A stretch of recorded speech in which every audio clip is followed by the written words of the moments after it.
Donc, on est présentement 62 personnes. Les gens vont se joindre euh, durant la conférence. Donc, en fond, je vais me présenter. Moi, mon nom, c'est Orania Gros-Louis. Je travaille au Centre d'amitié autochtone de Québec.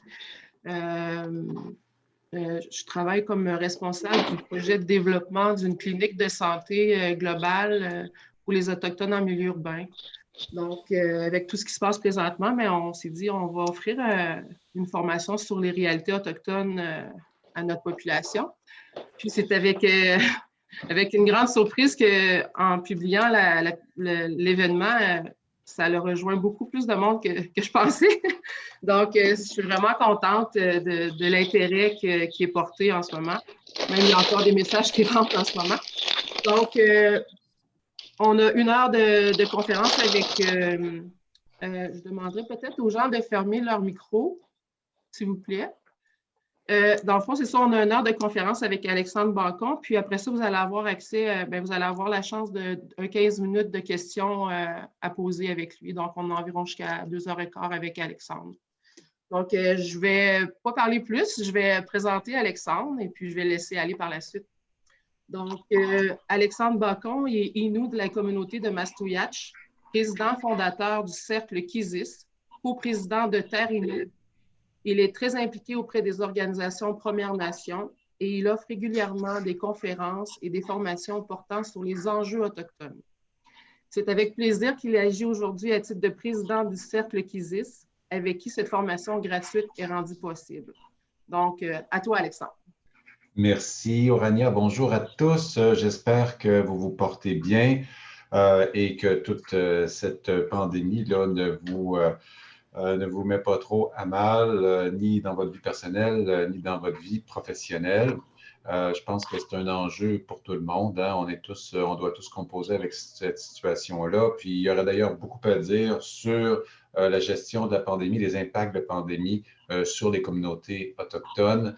Ça aurait mérité, je pense, une conférence à part juste pour cet enjeu-là. Énormément d'énergie ont été déployées de la part des Premières Nations, mais des gouvernements aussi, pour répondre à cette question, à ces enjeux-là actuels avec lesquels on est tous aux prises.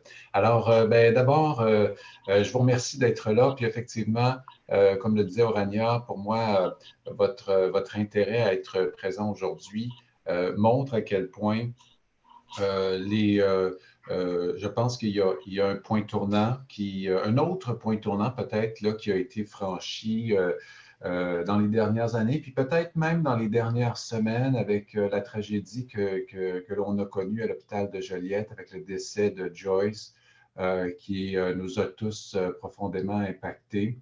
Je suis sûr que vous aussi, là, que vous soyez Première Nation là, ou Québécois, Canadiens, cette situation-là, je pense que nous a vraiment tous affectés. Écoutez, je vois qu'il y a des gens qui peut-être m'entendent moins bien. Est-ce que le son est bon pour tout le monde? Oui, parfait, génial, merci. Alors, justement, là, comme je mentionnais, n'hésitez pas si justement je vois dans les conversations, ajouter vos questions. Je vais essayer de les suivre dans vos commentaires. Je vais essayer de les suivre dans la mesure du possible. Peut-être essayer d'y répondre à mesure si vous voyez que ça se place bien. Sinon, je prendrai, là, comme le mentionnait Orania, les questions là, à la toute fin dans les 15 dernières minutes. Écoutez, ce n'est pas simple, vous vous en doutez bien, d'essayer de faire un survol des questions autochtones à l'intérieur d'1 heure.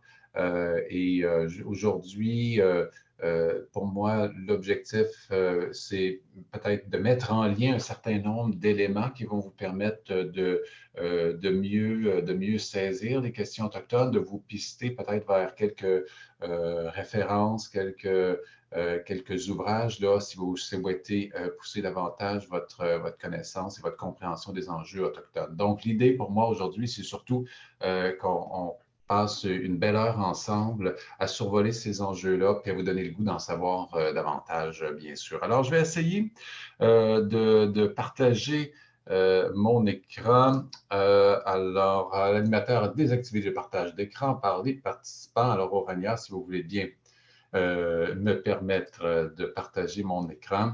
Je ne pourrai pas malheureusement voir vos visages pendant la présentation, mais écoutez, en espérant qu'en ce moment, vous puissiez bien voir à l'écran les diapos. Si ce n'est pas le cas, simplement me le mentionner à l'oral, parce que malheureusement, quand je suis en présentation, je ne peux pas voir vos commentaires. Alors, bref, ce que j'allais dire, c'est que, puis là, je vais enchaîner, vous allez possiblement trouver ma présentation un peu dense et chargée, mais comme je le mentionnais, pour moi, c'est vraiment important d'essayer de vous permettre de faire ce survol. Alors, à l'écran, en ce moment, vous avez cette espèce de carte de l'Amérique du Nord, où on a là une espèce d'instantané, en fait, de la répartition géographique là, des grands groupes culturels Premières Nations et Inuits. Alexandre, Oui, est-ce que ça serait possible de la mettre en plein écran parce qu'elle est plus en petit écran? Oui, c'est ce que j'allais te demander. Si tu peux l'ouvrir plus oui, grand. On voit les merci. diapos du bas. Merci d'intervenir. Écoutez, hier, j'avais une autre présentation, puis on avait le même souci. J'ai malheureusement été hier obligé en fait, de présenter le PowerPoint comme ça. Parfait. Alors, si vous arrivez à bien voir, ce serait parfait. Et on vous inviterait à mettre votre micro sur mute à nouveau. Bien sûr, j'entends un cliquetis. Sincèrement, je me demande vraiment ce que ça peut être comme ça. On dirait un clavier, possiblement. Ah, voilà, ça va beaucoup mieux. Presque. Alors, merci. Alors, j'enchaîne. Et quand je parle de diversité, puis là, ce qu'on voit là, ce sont les familles de langues, les grandes répartitions de familles de langues. Donc, évidemment, à l'intérieur d'une grande famille de langues algonquienne ou algique, tel qu'on le voit là, dans la zone Achur-et-Beige, qui couvre le Québec, l'Ontario, le Manitoba, le Saskatchewan, probablement une portion de l'Alberta. Il s'agit là donc d'une grande famille qui inclut toutes les langues, le Naskapi, Cri, Innu, Atikamekw, Ojibwe. Alors, ce sont vraiment des familles de langues, tout comme le français, l'anglais, l'allemand, le romanche, le latin, l'espagnol, le portugais appartiennent aux langues indo-européennes. Alors, vous voyez à quel point ces familles de langues-là peuvent regrouper largement de nombreuses langues. Mais donc, ça reste quand même si on veut, des zones où on partage en commun une représentation du monde, souvent des langues qui se ressemblent.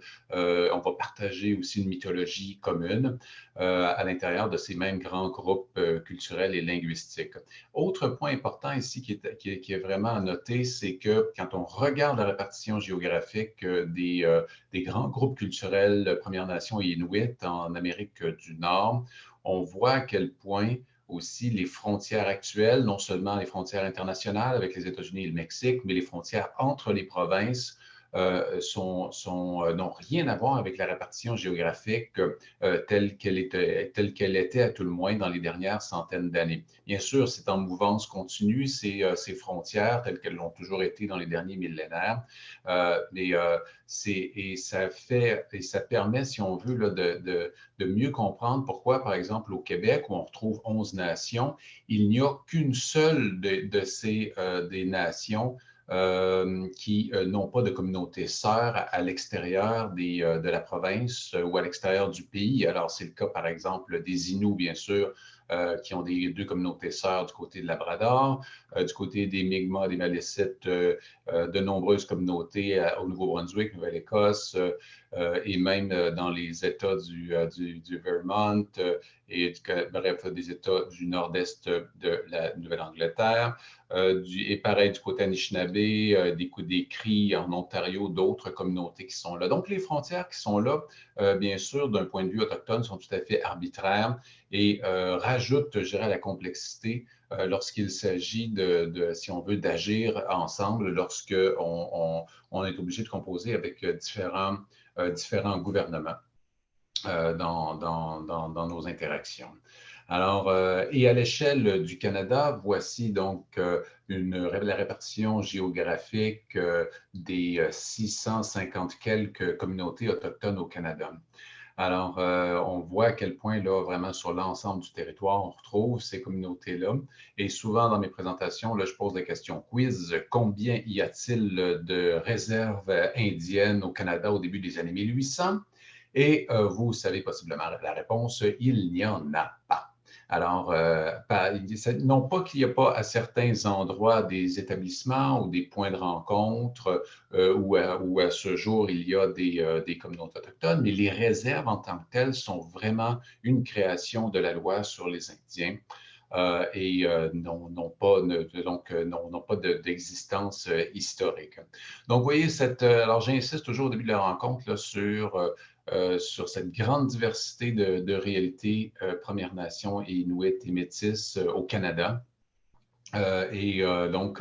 Et j'insiste également pour dire à quel point là, il est absurde de parler de la culture autochtone.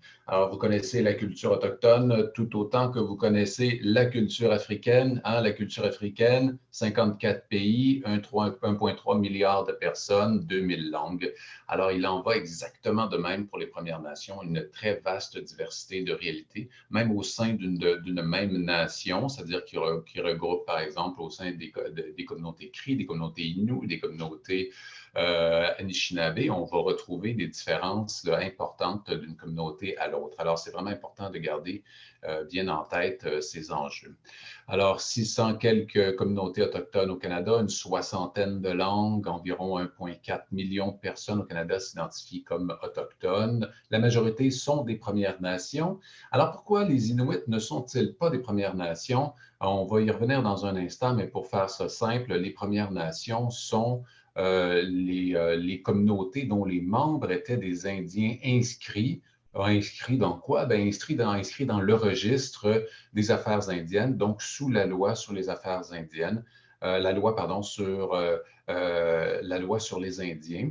On a voulu longtemps inclure les Inuits dans la loi sur les Indiens, mais pour différentes raisons, parce qu'ils étaient très éloignés géographiquement. Appliquer la loi sur les Indiens, sur les Inuits, là, coûtait une fortune et de toute façon, à l'époque, se disait-on, il n'y a absolument rien d'intéressant dans le Nord, jusqu'à ce qu'au lendemain de la Seconde Guerre mondiale, on se rend compte que le contrôle de l'Arctique devenait un enjeu géostratégique majeur pour non seulement pour le Canada, mais également pour les États-Unis et l'OTAN. Et c'est à ce moment-là là, que les Inuits là, sont devenus la cible, je dirais, de politique de déplacement. Il y a beaucoup à dire là-dessus, là, mais qui ont été déplacés un peu comme des pions dans l'Arctique pour prétendre à l'occupation territoriale canadienne dans le Nord.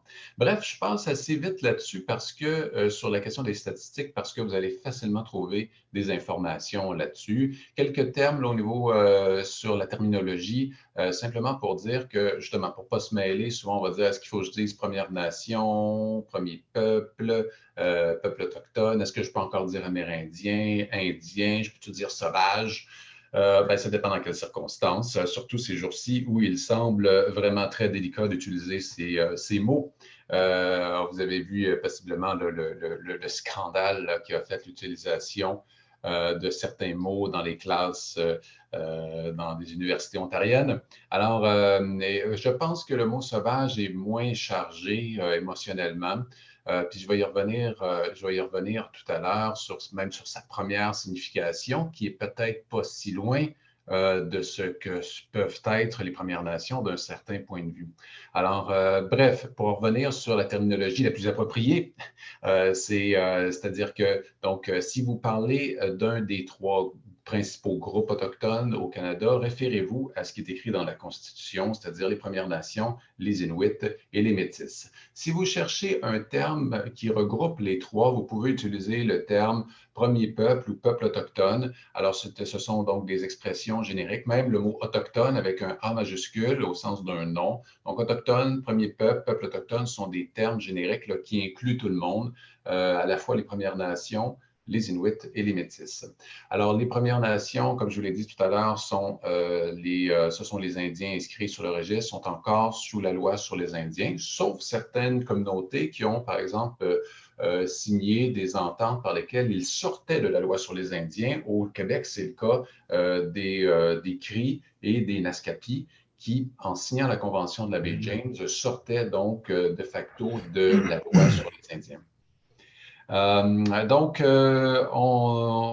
Si vous permettez, je vais poursuivre. Je vais juste faire une petite rétrospective historique parce que, évidemment, il est très difficile de saisir pourquoi est-ce qu'on est aux prises avec toutes ces problématiques actuelles si on ne revient pas, au moins brièvement, sur quelques grands points de l'histoire. Puis je ne peux que le faire très en survol aujourd'hui avec le temps qui m'est imparti, mais je vais essayer quand même de faire quelque chose qui va faire sens aussi pour vous, que vous soyez Première Nation, Québécois, Canadiens ou même étrangers. On dit donc que la Nouvelle-France, au tournant des années 1700, avait un immense territoire. On parle de la totalité du Québec actuel, de Terre-Neuve, Nouveau-Brunswick, Nouvelle-Écosse, à peu près probablement la totalité de l'Ontario, même du Nunavut, tout le centre, les parties des prairies, tout le centre des États-Unis, de la Louisiane, jusqu'en Floride, ce qui, à vue de nez, doit faire au moins 15 millions de kilomètres carrés. Combien sont-ils, ces Français qui vivent en Nouvelle-France? 15 000 personnes, ce qui est à peu près la population de Gaspé, je pense. Comment aussi peu de gens peuvent-ils prétendre à un aussi vaste territoire? Eh bien, vous vous doutez possiblement de la réponse. C'est vraiment grâce à l'ensemble du réseau d'alliances qui avait été tissé par les autorités françaises auprès des Premières Nations. Donc, une alliance qui est à la fois économique, mais aussi une alliance militaire. Les Autochtones vont, pendant toutes les années qui vont suivre, combattre souvent auprès de leurs alliés européens. Il y avait déjà des guerres, bien sûr, préalables, bien avant l'arrivée des Européens. Pas besoin des Européens pour faire la guerre. Donc, souvent, les conflits précédents vont souvent s'encastrer dans les conflits internationaux européens. Ça va vraiment être important de saisir cette idée-là parce que jamais sur le territoire ici, il n'y a eu de guerre de conquête à travers laquelle les Autochtones ont perdu et ont dû céder, ont dû signer une reddition par laquelle ils vont céder l'ensemble de leur territoire. Alors, il y a toujours une co-occupation, pas toujours sans tension sociale, bien sûr, mais il n'y a jamais eu de guerre de conquête, jamais eu de moment, surtout au Québec, où on va céder ce territoire-là. Le premier moment où ça va se passer, c'est à travers la Convention de la baie James en 1975. Puis ce n'est pas sans avoir créé un certain nombre d'injustices historiques aussi pour les communautés qui avaient des territoires à l'intérieur de la Convention et qui n'en ont pas pourtant été signataires. Alors ça, c'est une autre grosse parenthèse qui mériterait une demi-journée de conférence. Donc, simplement pour dire que donc, il y a tout ce jeu d'alliance qui va se poursuivre pendant le régime anglais. Alors, deux documents fondamentaux qui vont être signés en 1763, au lendemain de la conquête, le traité de Paris et la proclamation royale sur laquelle repose tout le droit des Autochtones. Le droit étatique canadien au sujet des Autochtones est basé notamment sur la proclamation royale. C'est un document majeur. Donc, et il y a donc, on reconnaît qu'au-delà des frontières physiques de la colonie, les territoires sont des territoires qui appartiennent aux Premières Nations, aux Inuits. Ils sont chez eux, ils font ce qu'ils veulent et, s'ils le veulent bien, peuvent se départir de leur territoire. Alors, ce qui va suivre là, dans les années 1800, c'est vraiment à partir de là que les choses vont tourner au vinaigre pour les Premières Nations et les Inuits.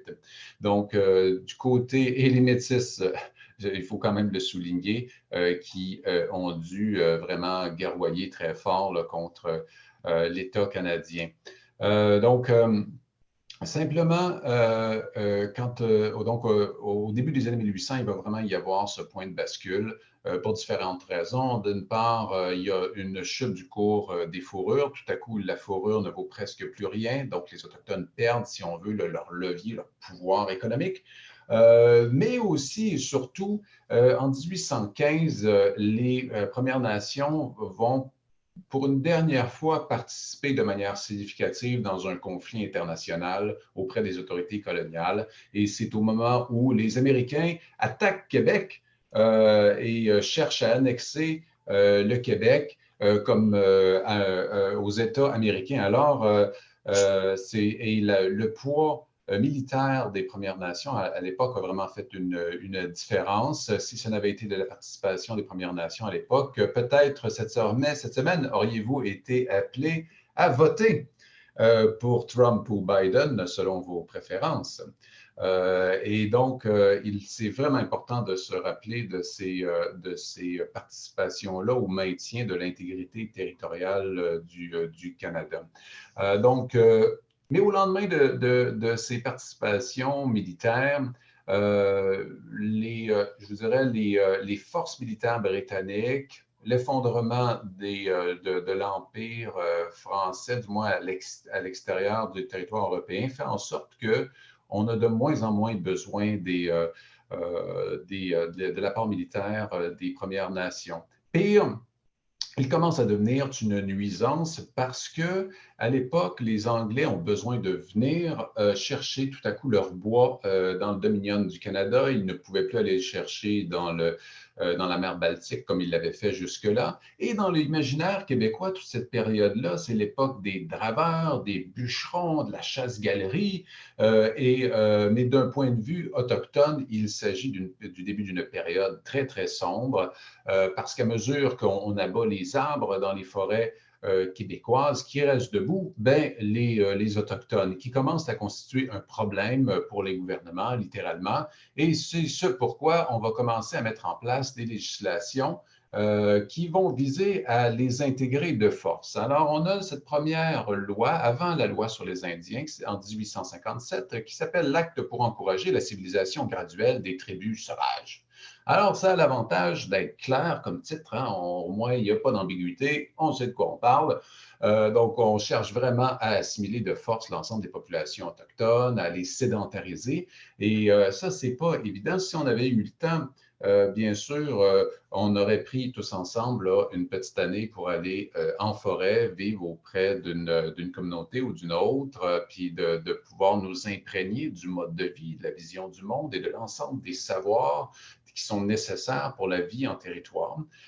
Et vous auriez probablement appris à quel point est-ce que traditionnellement, il y avait un mouvement continu dans le territoire pour toutes ces populations nomades. Il y avait bien sûr des populations qui étaient plus sédentarisées déjà à l'époque, notamment les populations iroquoiennes ou les populations vivant dans certains bassins hydrographiques du côté sur la côte pacifique, mais globalement, la plupart des populations autochtones au Canada sont des populations nomades qui se déplacent, qui ont plusieurs points d'arrêt, bien sûr, au cours de l'année, mais qui donc occupent une vaste portion de territoire parce que quand on est nomade, on est dans ce souci continu de laisser reposer, si on veut, un peu comme on laisserait en jachère certaines portions de territoire, parce que bien sûr, si on fait de la surchasse à l'intérieur d'un territoire, on en épuise les ressources et on en empêche, même on en retarde la régénération.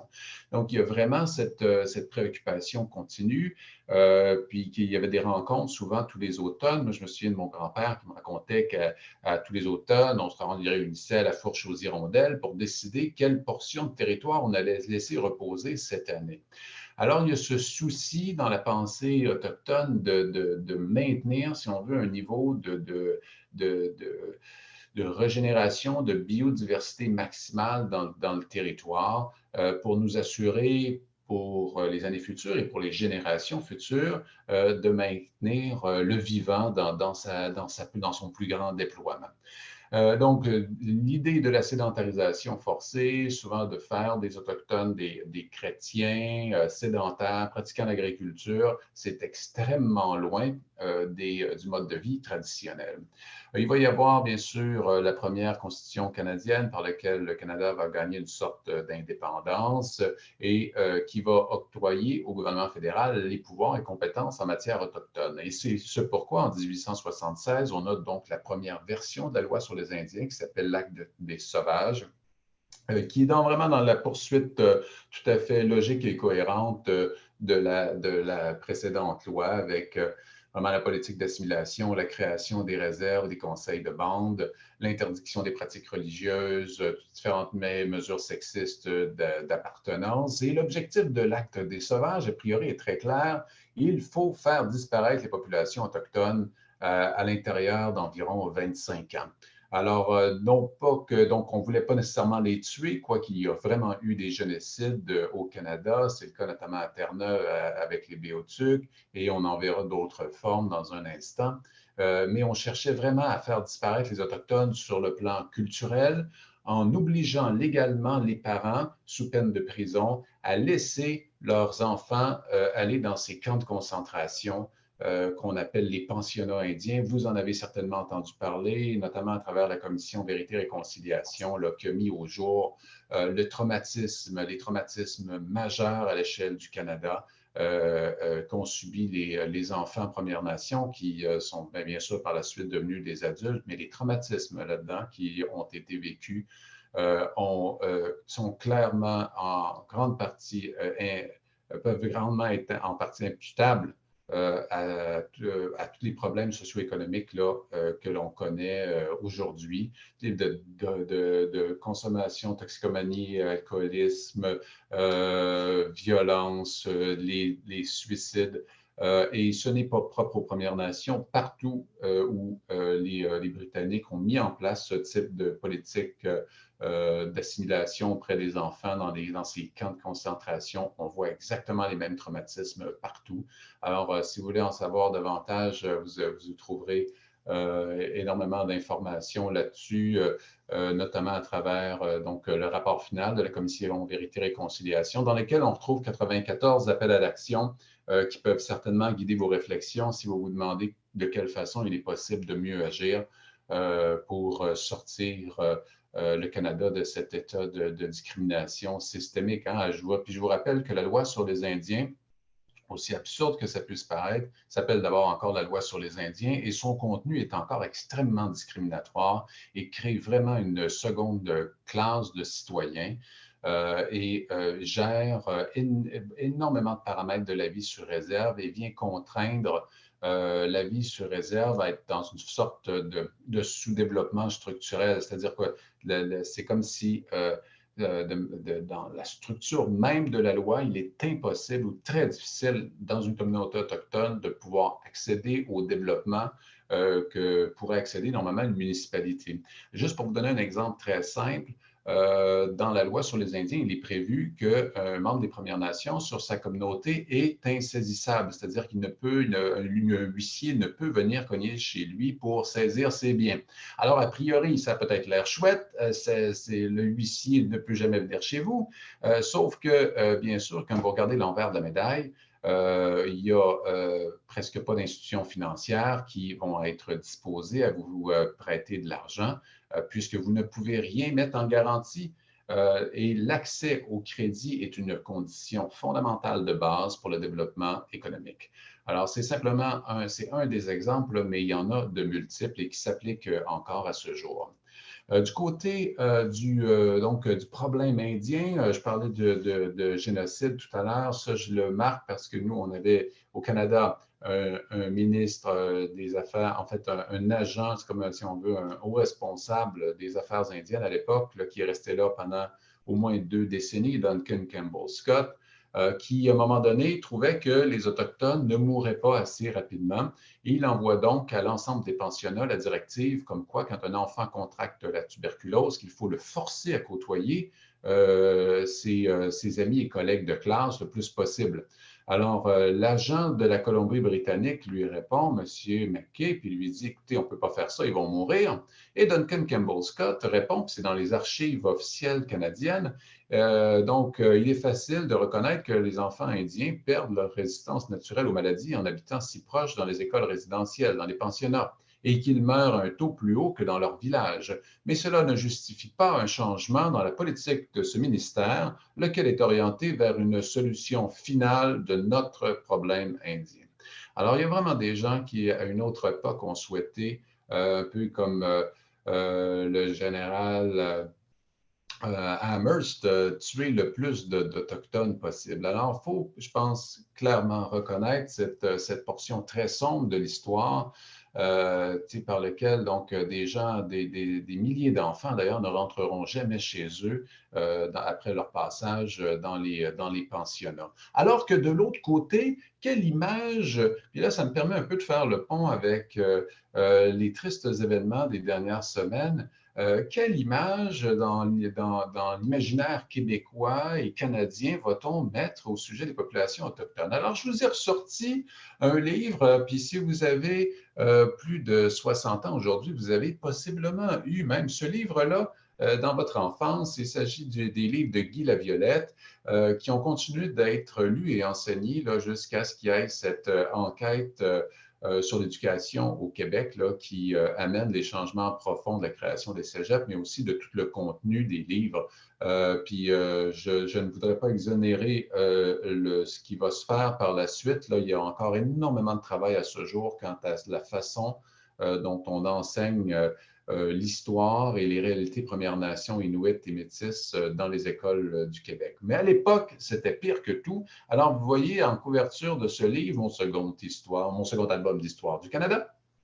Alors, vous voyez, il y a en page couverture, là, c'est, on dirait possiblement des Iroquois, j'imagine, et celui là, qui est, si on veut, là, devant les autres, là, qui nous regarde avec des intentions questionnables. Il est armé dans sa main droite d'une arme de combat rapprochée qu'on appelle un casse-tête et on pointe au loin ce gentil petit bateau civilisateur qui vient hisser ses sauvages au rang de civilisation et qui devra faire face à ces vilains Indiens qui ont l'intention de défendre leur territoire. Quelle drôle d'idée.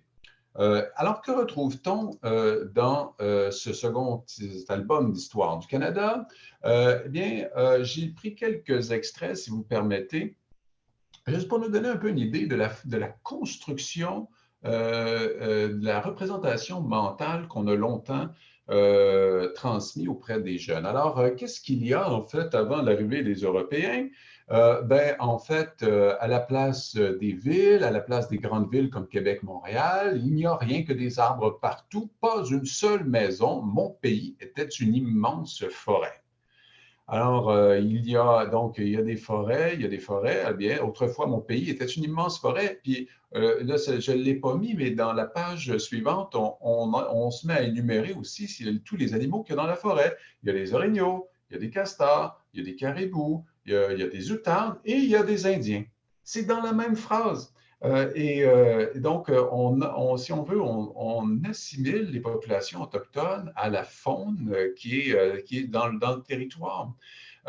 Et c'est en ce sens-là, puis je vais refaire la petite parenthèse, fermer la parenthèse tout à l'heure avec le mot sauvage. Le mot sauvage a la même racine étymologique que le mot sylvestre, c'est-à-dire des forêts. Alors, dans le fond, ce sont les gens des forêts.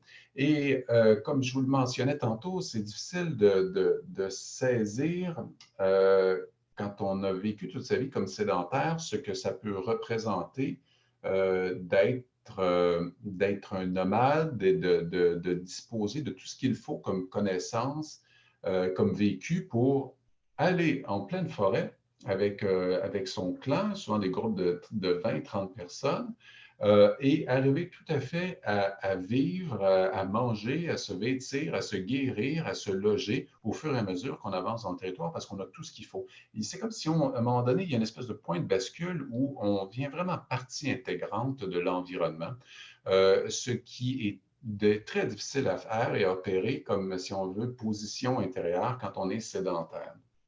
Bref, j'enchaîne parce que là, jusque-là, c'est pas si pire.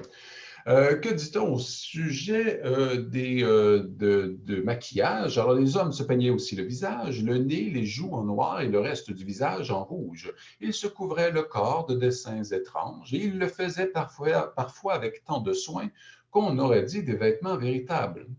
Ils étaient malpropres, c'est vrai. Si malpropres qu'ils laissaient pourrir leurs vêtements sur leur dos avant de songer à les changer. Et cependant, ils passaient des heures à s'arranger la chevelure, à se barbouiller le visage et à se regarder avec complaisance devant un petit morceau de miroir. Et les femmes pouvaient-elles se peindre le visage, elles aussi? Mais non, parce que ce privilège était réservé aux hommes seulement. Alors, c'est sûr que là, ça a l'air énorme, hein, mais c'est énorme. Évidemment, vous conviendrez que les Premières Nations auraient certainement eu un autre point de vue à donner sur ce que représente ce maquillage. J'enchaîne parce que là, on atteint le paroxysme. Les Indiens se faisaient souvent la guerre. Ils avaient des chefs et les écoutaient, puisqu'ils d'ailleurs très éloigné du mode de gouvernance et traditionnel et actuel chez les Premières Nations. Je referai une parenthèse tout à l'heure là-dessus, mais d'avoir un chef là, qui a toute l'autorité et auquel obéit aveuglément toute la communauté, ça n'existe pas. Alors, vraiment, la concertation est une des prémices fondamentales au processus décisionnel chez les Premières Nations et Inuits. Alors, le combat et le sang. La guerre, le combat, le sang, tout cela causait de la joie aux Indiens. N'est-ce pas qu'ils étaient cruels? Mais pourquoi se faisait-il la guerre? Était-ce pour s'emparer du pays des ennemis? Non, car le pays était immense et très peu peuplé. Bref, là, ils aiment faire la guerre juste parce qu'ils sont cruels. Les Iroquois, parmi les Indiens, il y avait des tribus qui recevaient bien les Français et qui faisaient le commerce avec eux. Ils écoutaient aussi la robe noire et devenaient souvent des chrétiens fervents. Mais il y avait aussi des Indiens ennemis qui faisaient la chasse aux Français pour les tuer un à un ou les faire prisonniers. Un de leurs plaisirs favoris consistait à s'emparer de jeunes enfants, comme vous, à les amener dans leur village et à les dévorer après les avoir maltraités le plus longtemps possible. Ces Indiens ennemis, c'étaient les Iroquois. Alors ça, c'est vraiment des choses qu'on a appris là, à des Québécois qui sont encore en vie, j'ai parlé souvent à des personnes de 60 ans et plus et qui se souviennent, évidemment qui ne se souviennent pas de ce détail-là, mais qui se souviennent du livre, se souviennent que c'était leur livre d'histoire. Vous voyez que c'est à quel point il est important d'aller vraiment à la source, d'aller s'adresser, puis c'est pour ça que je crois énormément à l'éducation, pour aller vraiment à la racine, s'attaquer vraiment aux prémices de racisme, puis ne veut pas aussi à ramener toute une portion de l'histoire qui est restée angle mort et qu'il est important de rappeler pour qu'on arrive progressivement vers une sorte de réconciliation. Puis parmi ces éléments-là, je pense que c'est important de rappeler le massacre des chiens de traîneau. Donc, en 1954, 55, 56, des dizaines de milliers de chiens de traîneau sont abattus à la grandeur du Canada pour obliger les Inuits à se sédentariser. Cette idée, puis là, ce qu'on voit ici sur la droite, là, c'est une montagne de crânes de bisons. Alors, on s'est dit à l'époque, meilleure façon de pouvoir se débarrasser des Indiens des plaines, c'est d'exterminer d'abord tous les bisons et ils n'auront plus rien à manger, ils mourront de faim. Alors, c'était le début d'une planification de développement durable. Bon, on s'ajustait, hein? Mais écoutez, non, c'est atroce, toutes ces dimensions-là. Il y en a bien d'autres. Du côté de la judiciarisation des Premières Nations, je fais juste un bref arrêt, puis je vais revenir tout à l'heure au niveau des statistiques générales, mais là, je voulais quand même faire un petit point d'arrêt ici parce que pour moi, toutes les relations, la relation entre tout le système judiciaire canadien et les populations autochtones est vraiment problématique. Il y a beaucoup trop d'Autochtones qui vivent de la discrimination systémique à l'intérieur de tout l'appareil judiciaire. C'est terrifiant de voir comment une même situation, exactement une même situation pour un blanc ne sera pas la même pour un noir et pour un membre des Premières Nations et Inuits. Systématiquement, on va lui refuser plus longtemps une libération conditionnelle, va être condamné plus rapidement à une peine, souvent plus lourde. Donc, énormément à changer. Là, il y a une urgence. Pour moi, c'est scandaleux les données statistiques sur ce portrait de la judiciarisation des Premières Nations. Ici, donc, je vous ai mis la référence parce que la Commission de la santé et des services sociaux des Premières Nations Québec-Labrador a publié l'an passé ce portrait, je vous invite à le consulter. Il est disponible en ligne si jamais vous voulez en savoir davantage. Et on voit à quel point est-ce que, même depuis 2002, ce n'est pas quelque chose, ça ne diminue pas, là, ça continue d'augmenter la composition de la population carcérale autochtone depuis 2001. Donc, une augmentation continue à l'échelle du Canada. Là, 30 des détenus fédéraux sont autochtones, alors qu'ils ne sont qu'1 % de la population. Qu'est-ce que c'est que cette histoire? 50 des mineurs emprisonnés au Canada sont autochtones et cette statistique-là monte à 80 au Manitoba. Alors, qu'est-ce qu'on est en train de faire comme approche systémique là, auprès des Autochtones? C'est extrêmement grave. 42 des femmes emprisonnées au Canada sont autochtones. C'est aussi grave que ça. Alors, il y a vraiment l'urgence d'agir du côté du rapport avec tout l'appareil judiciaire. Puis, si vous voulez aller plus loin, moi, je vous invite à aller consulter l'enquête régionale sur la santé des Premières Nations. Vous allez retrouver énormément de données sur autant le logement, le diabète, la prévalence de suicide, l'alimentation. C'est très, très large et puis je vous invite donc évidemment à entrer en contact avec la Commission de la santé pour pouvoir accéder à ces informations-là. Certains résumés sont accessibles. De même, Statistique Canada, bien qu'on doive garder, je dirais, un grain de sel là, dans nos analyses des données pour différentes raisons. Puis aujourd'hui, on n'aura pas le temps de s'attarder plus longuement à ça. Mais c'est difficile d'aller chercher des informations, disons, extrêmement fiables à l'intérieur de Statistique Canada. Ça ne veut pas dire qu'on ne peut pas les prendre à titre indicatif, mais à prendre avec un grain de sel. Du côté du regroupement des centres d'amitié autochtones du Québec aussi, si vous allez sur leur site web, vous allez y retrouver plusieurs études là, qui portent là, sur toute la réalité des Autochtones en milieu urbain. À l'échelle canadienne, là, un nombre de plus en plus grand de Premières Nations quittent les communautés pour différentes raisons. D'abord, il y a un manque criant de logement. On a une explosion démographique depuis les années 70. Entre 70 et 96, une croissance démographique de 250 et cette croissance s'est poursuivie jusqu'en 2006 et même encore jusqu'à ce jour. Donc, il y a vraiment une croissance démographique importante, puis en même temps, pas suffisamment d'investissement dans les communautés pour répondre à ces besoins croissants en matière d'infrastructure, que ce soit logement, en matière de santé, d'éducation, bref, toutes les infrastructures nécessaires à une communauté. Ce qui fait en sorte que beaucoup quittent leur communauté, parfois pour les études, parfois pour fuir les différentes problématiques socio-économiques. Répartition des Autochtones dans les différentes provinces. Vous allez trouver facilement ces statistiques-là. De même, au niveau de l'éducation, comme vous vous en doutez, le nombre d'Autochtones qui obtiennent leur diplôme secondaire, bien sûr, est inférieur à la moyenne canadienne pour toutes sortes de raisons systémiques. Encore beaucoup à dire sur ce sujet, sur tous les obstacles qui se dressent sur le chemin de jeunes pourtant doués lorsqu'ils veulent terminer leurs études secondaires, terminer un diplôme collégial et se rendre à l'université. Alors, rares sont les membres des Premières Nations qui vont terminer un premier, deuxième ou troisième cycle universitaire.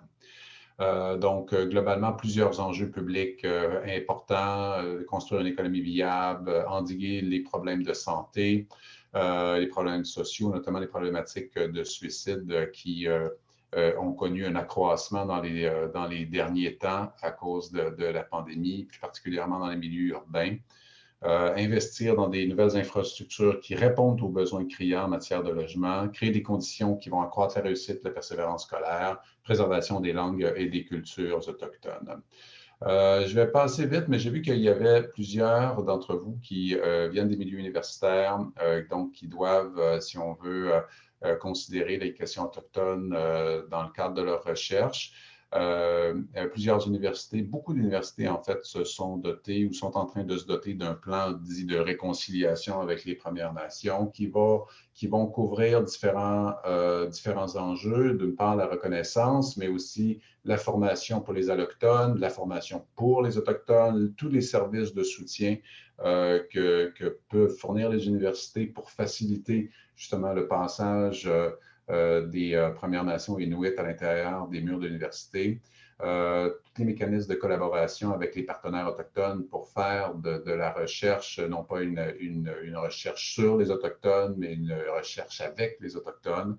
La mise en valeur des savoirs autochtones aussi, là, qui de plus en plus devient un incontournable. Et toutes les approches de recherche, l'éthique en matière de recherche, il y a beaucoup à dire là-dessus. Rien sur nous sans nous. Je pense que c'est vraiment là aujourd'hui un leitmotiv qu'on entend partout. Vous allez trouver pour ceux qui font de la recherche la boîte à outils des principes de la recherche en contexte autochtone. Ça a été produit par la Commission de la santé et des services sociaux Premières Nations Québec-Labrador. Également, je pense que vous avez des outils en matière de recherche du côté de l'Institut de développement durable des Premières Nations Québec-Labrador. Et de plus en plus, comme je vous disais, l'intégration des savoirs autochtones est mise de l'avant.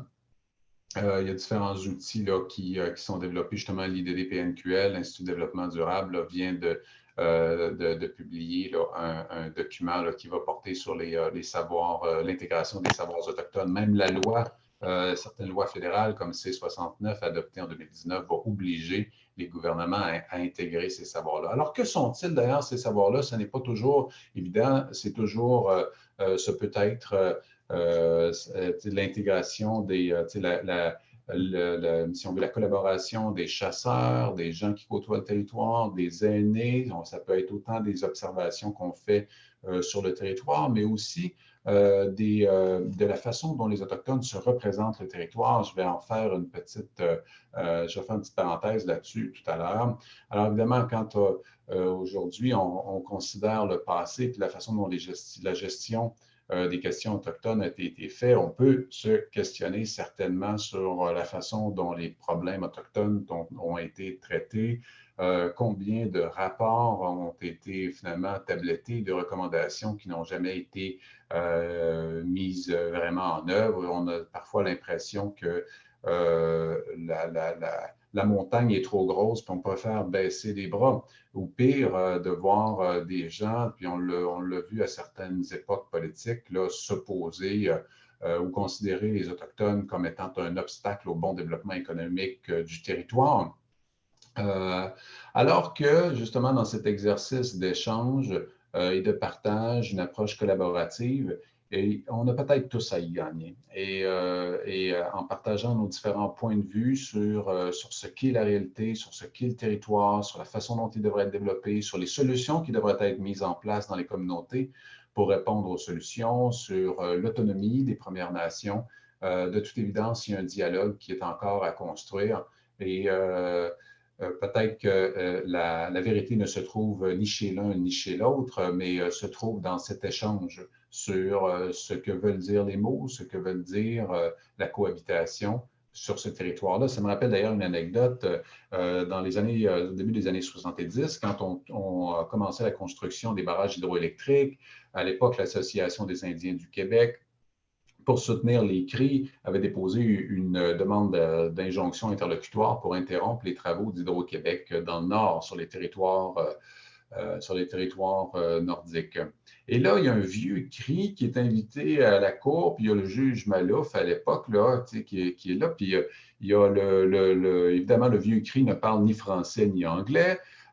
Mais on lui demande, avant son témoignage, la main sur la Bible, de dire rien que la vérité, juste la vérité, dites « je le jure ». Et le traducteur lui traduit ça. Le vieux répond au traducteur, puis le traducteur répond au vieux, puis là, le juge commence à perdre patience, puis il dit « c'est quoi le problème? Là, je veux juste qu'il dise « je le jure », c'est tout ». Et là, le traducteur se retourne vers le juge, il dit « c'est parce qu'on a un problème de mots, monsieur le juge ». Il dit « ah bon, c'est quoi le problème? » Et là, le traducteur lui dit que le vieux explique qu'en fait, il ne peut pas dire la vérité, il ne peut dire que ce qu'il sait. Et donc, alors, même comme principe absolu, alors des fois, quand on est obligé de traduire, on se rend compte à quel point il existe un fossé dans les représentations linguistiques. D'ailleurs, dans les langues algonquiennes, vous savez probablement à quel point parler une langue, c'est se formater le cerveau pour diviser la réalité de telle façon que ben, ça nous permet d'entrer plus facilement en contact, bien sûr, avec ceux qui parlent la même langue, mais ça nous fait percevoir des choses et peut-être nous en cache d'autres. Et aussi, choquant ce que ça puisse vous paraître, le français et l'anglais sont extrêmement proches, très, très similaires comme façon de découper la réalité. Bien sûr, si on se met à comparer les deux, vous allez voir énormément de différences importantes, bien sûr, mais quand on prend du recul puis qu'on essaye d'embrasser les différentes langues qui existent, on se rend compte à quel point ben, le français et l'anglais sont vraiment des langues indo-européennes qui découpent la réalité assez semblablement. Puis juste pour vous donner un exemple, dans les langues algonquiennes, les verbes ne se conjuguent pas de la même façon si le sujet du verbe est quelque chose de vivant ou pas. Alors même le verbe ne se conjugue pas de la même façon. Alors vous êtes obligé de vous demander continuellement, bon, est-ce que ça c'est vivant, est-ce que ça c'est pas vivant, est-ce que c'est vivant, c'est pas vivant. Bref, on dit en fait animé ou inanimé. Est-ce que c'est doté d'une âme, donc est-ce que c'est doté d'une sorte de vie, si on veut. Donc ça, c'est vraiment ça fait en sorte que, quelque part, vous êtes continuellement obligé, sans vous en rendre compte nécessairement, je suppose que on pourrait comparer ça au masculin et au féminin, mais on finit par le savoir par cœur, mais ça fait en sorte que dans notre perception du monde, on finit par accorder au vivant une importance qui est beaucoup plus grande qu'à l'intérieur des langues indo-européennes, parce que dans la structure même de la langue, ça a une importance fondamentale. Alors, je poursuis. Dans les processus décisionnels dans les communautés, beaucoup de décisions holistiques. Comme je vous disais tantôt, imaginez que vous partez là, vivre en forêt pendant la prochaine année, vous partez avec un petit clan et vous dépendez intimement les uns des autres pour votre survie. Quelque part, en font une juste répartition. Tout le monde est nécessaire. Il n'y a pas une personne qui est là, qui donne des ordres à tout le monde. Tout le monde participe au processus de la survie communautaire. Puis les décisions vont être prises souvent ensemble. Et encore à ce jour, aujourd'hui, souvent dans les assemblées, dans les rencontres, on préfère reporter une décision plutôt que de prendre une décision qui va laisser quelqu'un derrière ou quelqu'un à part, quelqu'un qui n'arrive pas à adhérer. Alors, vraiment, là, cette idée de consensus est extrêmement importante dans les processus décisionnels, de même que la présence des aînés. Alors, vous l'avez vu, dans beaucoup de rencontres, on va inviter souvent un ou une aînée venir faire une prière d'ouverture. Donc, vraiment, les aînés sont les détenteurs de savoir. Qui sont là et qui viennent guider le processus dans une perspective large, souvent remplie de sagesse. Puis vous avez possiblement assisté à différentes pratiques culturelles. Écoutez, je vois que les minutes passent, puis il y avait encore d'autres éléments que je voulais clairement partager avec vous.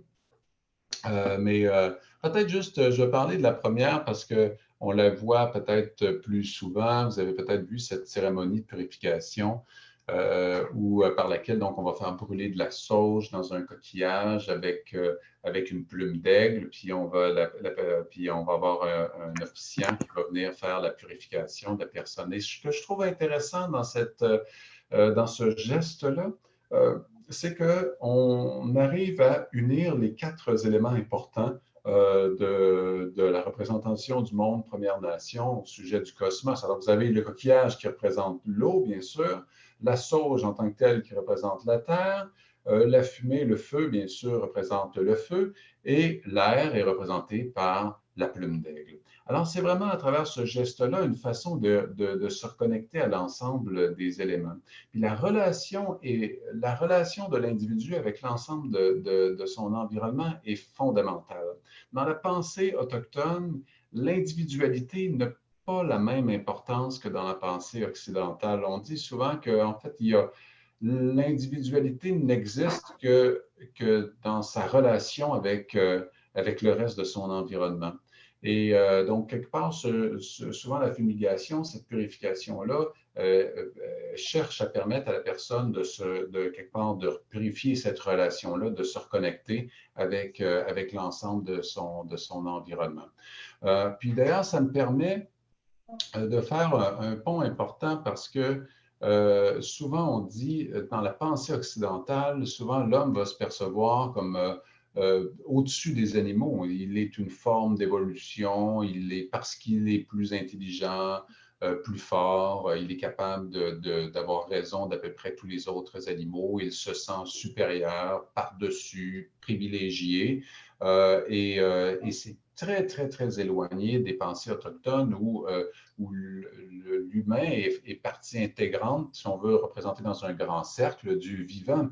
Et il n'a pas une place supérieure au reste des animaux. D'ailleurs, souvent, quand ils chassent, on va être dans un état de gratitude par rapport à l'animal. On va inviter le chasseur à remercier l'animal pour avoir sacrifié sa vie afin de nourrir la famille. Donc, il y avait bien sûr toutes sortes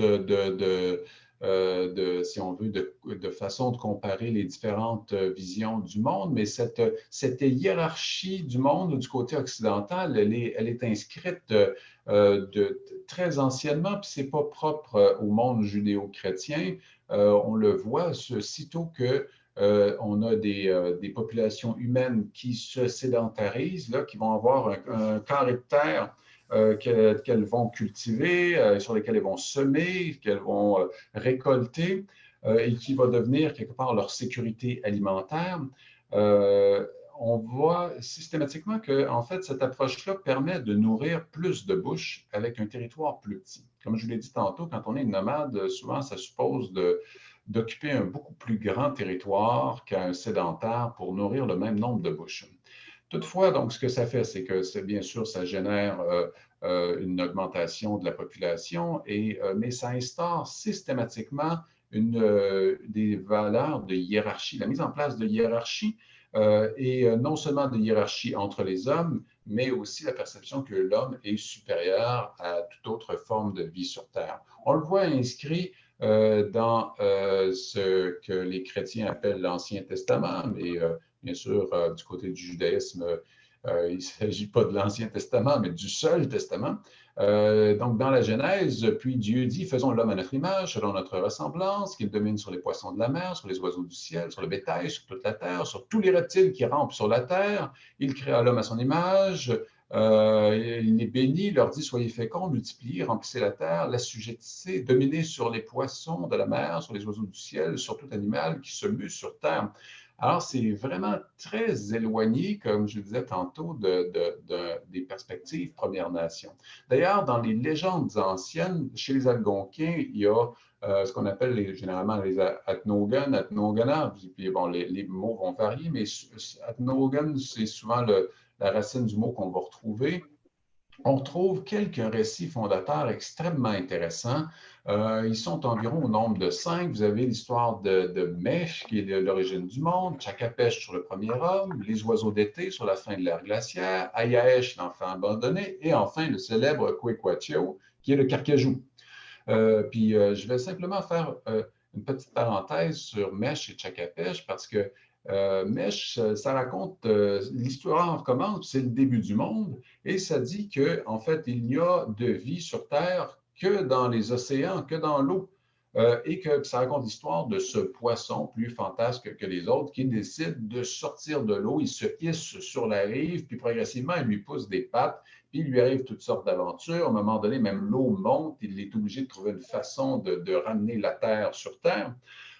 Et progressivement, à la fin de l'histoire, il finit par grimper dans un arbre et quand il en redescend, ben, il est devenu un singe. Alors ça, c'est une très longue histoire qui dure environ 2 heures, mais qui est étonnamment proche de ce que la science, en tout cas, dit actuellement de l'origine du vivant sur Terre. Deuxième récit, celui de Tchakapesh, c'est un récit que j'adore aussi. C'est un récit qui raconte l'histoire du premier homme sur Terre. Et très étonnamment, en fait, c'est un récit qui, quand on dit premier homme sur Terre, l'histoire commence avec les parents de Tchakapesh. Alors, en quoi est-ce que Tchakapesh est-il le premier homme s'il a des parents? Ben, c'est qu'on apprend au fil finalement du récit que jusque-là, tout homme était entièrement recouvert de poils et était végétarien. Alors, Tchakapesh est le premier à perdre l'ensemble de ses poils au moment donné où il combat des cannibales, il est trempé dans l'eau chaude, bouillante, et il perd tous ses poils, sauf bien sûr sur les cheveux, sous les bras et à d'autres endroits que vous saurez bien imaginer. Donc, il perd l'ensemble de ses poils et il le chasse. C'est le premier humain à chasser l'animal. Alors, il n'en chasse d'ailleurs qu'un seul tout au long de sa vie, et non pas le caribou, pas l'orignal, pas le castor, ni l'ours, mais bien l'écureuil.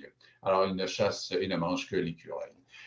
Alors, ce qui est intéressant donc dans ce récit-là, c'est qu'on raconte donc jusque-là dans l'histoire, tous les humains étaient des végétariens poilus. Alors, il en reste encore, me direz-vous. Malheureusement, avec nos modes de production industrielle de viande, peut-être devrions-nous reconsidérer de manger un peu moins de viande industrielle. Et malheureusement, nous sommes rendus trop nombreux sur Terre maintenant pour retourner tous à la chasse. En tout cas, pas sans mettre en péril gravement les espèces qui restent encore. Nous faisons face, comme vous le savez, à une extinction biologique massive à l'échelle mondiale actuellement causée par l'homme. Alors, on s'est vraiment démultiplié. Donc, il existe beaucoup d'autres récits et légendes qui sont extrêmement intéressants sur la représentation du monde, sur la place de l'homme sur Terre, des principes et des règles qui devraient régir notre relation, non seulement les uns aux autres, mais à l'ensemble de notre environnement. Si vous voulez en savoir davantage, vraiment, je vous invite là, à aller consulter. Il y a de nombreux ouvrages qui existent. Mais si vous voulez savoir un peu plus peut-être comment agir, quoi faire, vous allez retrouver à l'intérieur de plusieurs documents qui ont été produits dans les dernières années, énormément d'idées.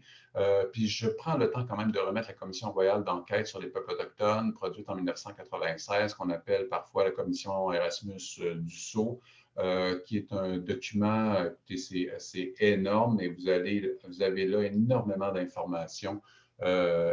Plusieurs d'ailleurs des recommandations du rapport Erasmus du Sceau se sont retrouvées dans les autres rapports d'enquête qui ont suivi, notamment celui sur l'enquête sur les femmes et les filles autochtones assassinées ou disparues, la commission Vérité et Réconciliation sur les pensionnats, la commission Vient plus récemment au sujet de certains services publics québécois, à l'intérieur desquels vous allez retrouver aussi des recommandations puis énormément de cas de figure là, qui vont vous permettre là, de mieux saisir la réalité actuelle.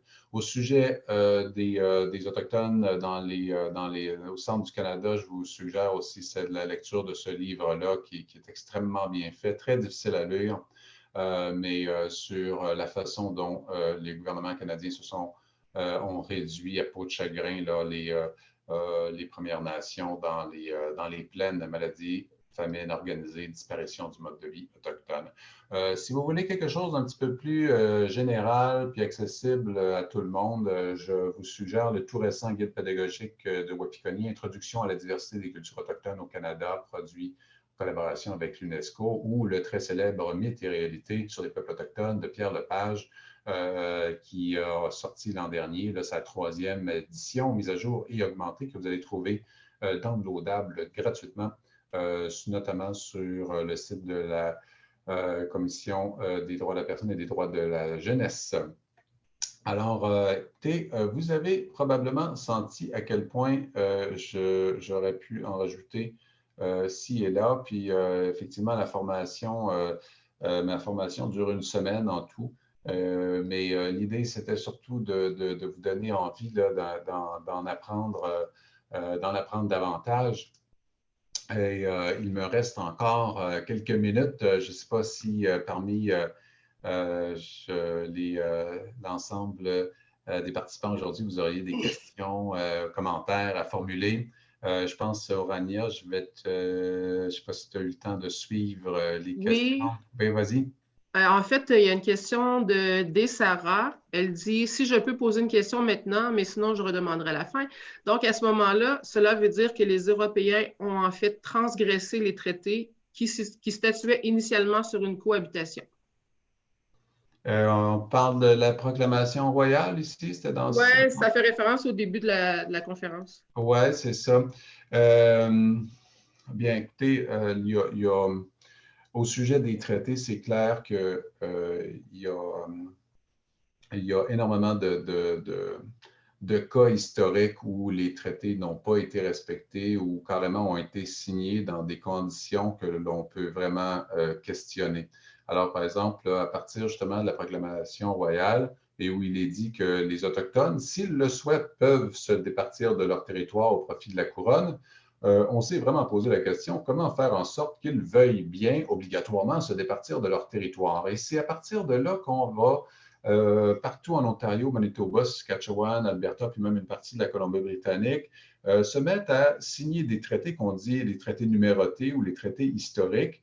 Quand vous regardez ces traités-là aujourd'hui, c'est absolument aberrant. Alors, ça tient sur une page et demie. Ça dit, il y a un gars qui apparemment un représentant de Première Nation qui a signé ça, comme quoi il cède maintenant et à tout jamais tous les territoires et ressources qui se trouvent sur le 300 000 km autour de lui, kilomètres carrés autour de lui, et en échange de quoi on va donner des vêtements neufs aux chefs, des bêches, des pelles pour devenir agriculteur, ainsi que $1 par année par personne non indexable.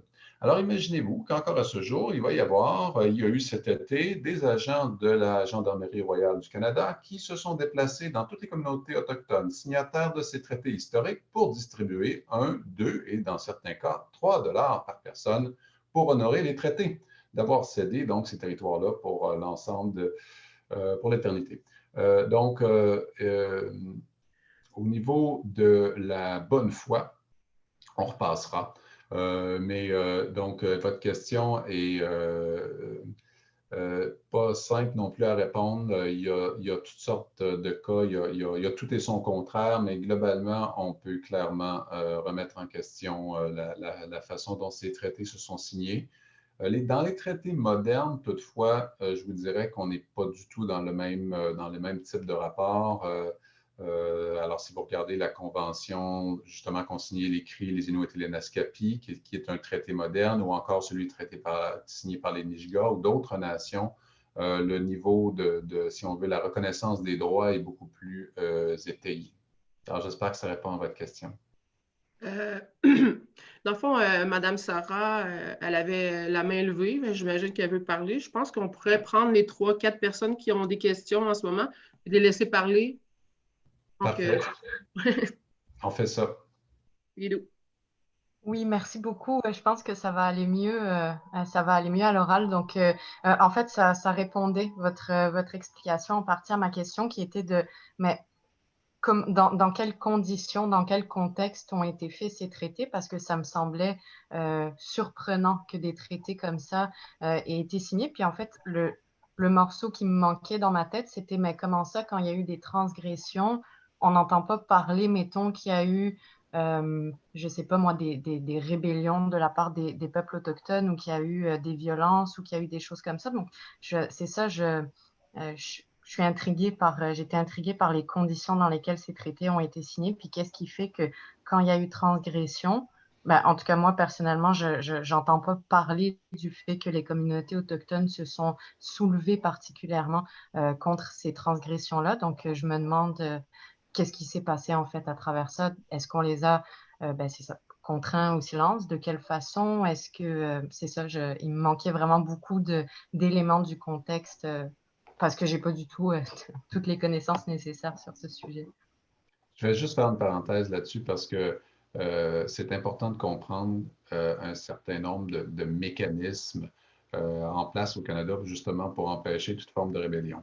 Alors, il va y avoir, à la suite de l'adoption de la première version de la loi sur les Indiens en 1876, plusieurs amendements qui vont, si on veut, rajouter des mécanismes de contrôle sur ce qui se passe à l'intérieur des communautés. Par exemple, ça arrive souvent que justement des chefs qui étaient trop revendicateurs soient exilés aux États-Unis ou dans d'autres pays et ne puissent réintégrer le pays.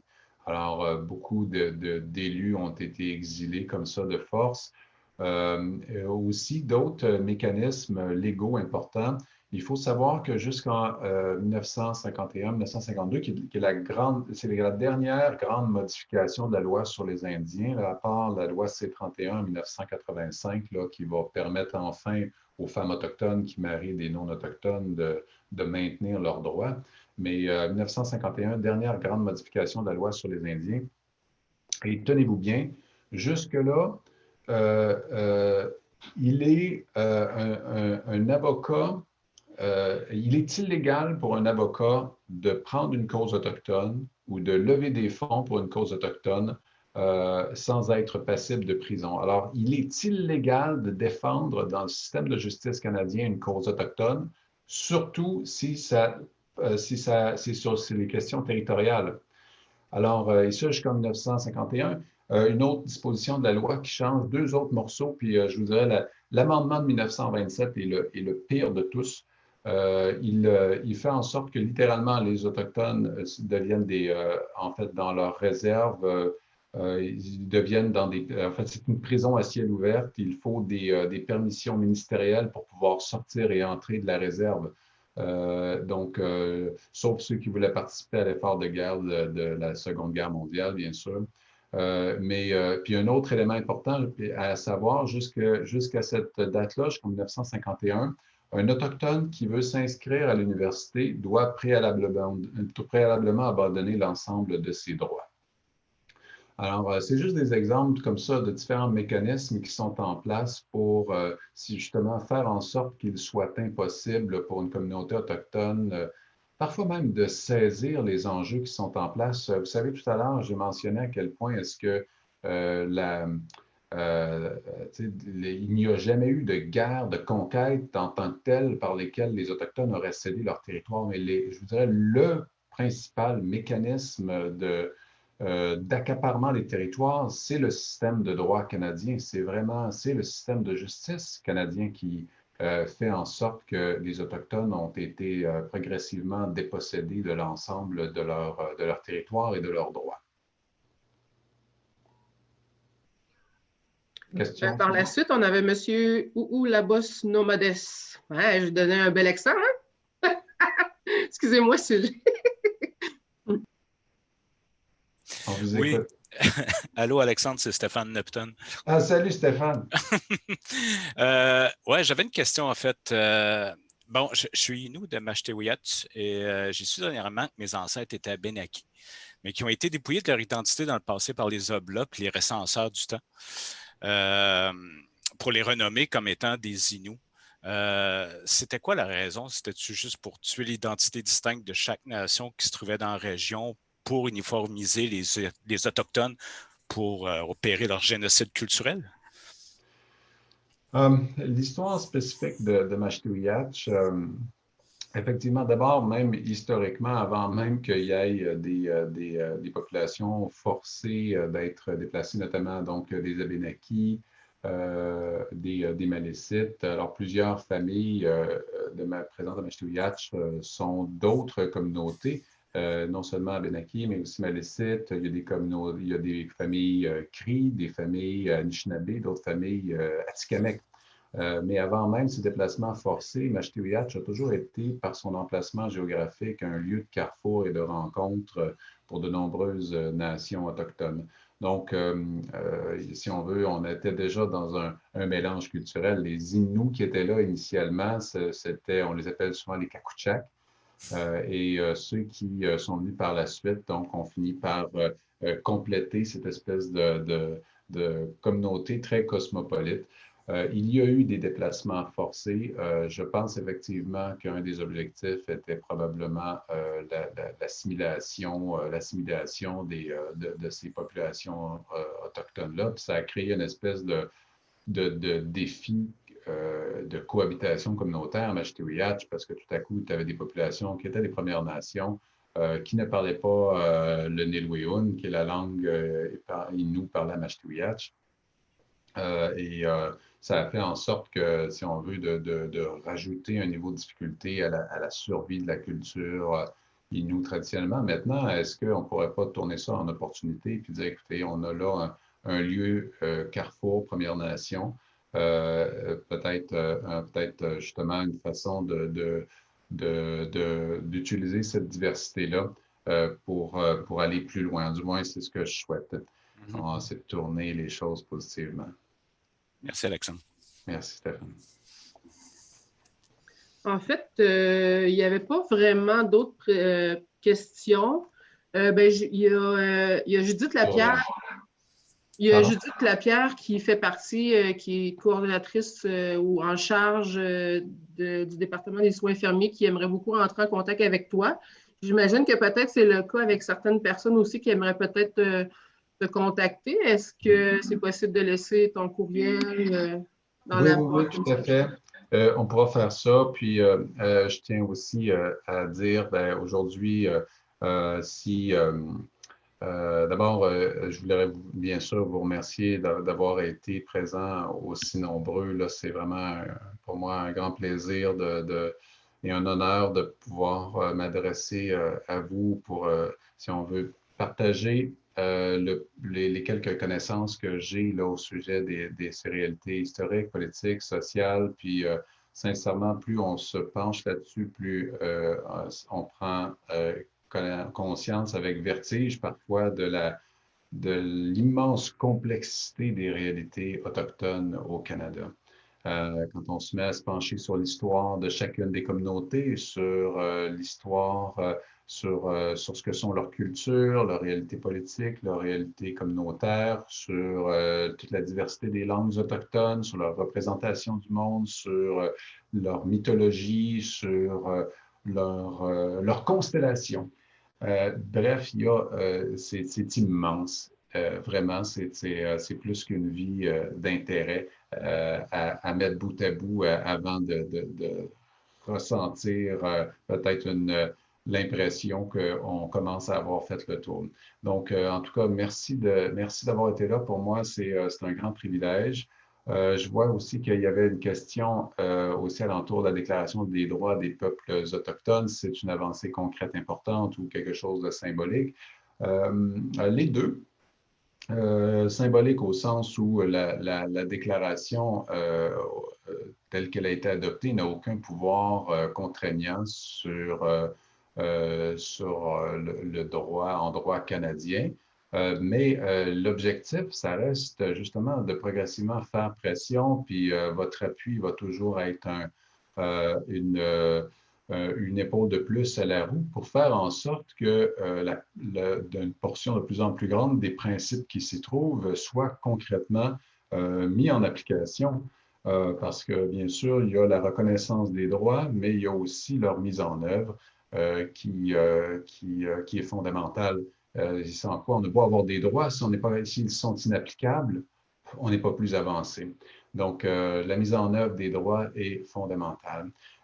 Puis aujourd'hui, ça me faisait plaisir d'agir aussi au nom du Cercle Kizis, qui est un organisme voisin dans la région de Québec, du Centre d'amitié autochtone de Québec. Et le Cercle Kizis a pour mission le plus grand rayonnement des cultures autochtones dans la région de Québec. On a plusieurs événements qui sont tenus à chaque année pour faire la promotion culturelle, artistique des Premières Nations inuites.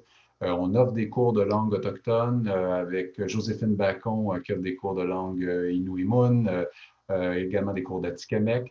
Alors, bien sûr, là, cet automne, on est un peu sur pause, mais on est en train de vous concocter quelque chose pour des cours en ligne. Alors, si jamais ça vous intéresse d'apprendre les rudiments d'une langue autochtone, là, suivez la page Facebook du Cercle Kizis, Kizis, K-I-S-I-S, Kizis qui en Anishinaabe veut dire soleil.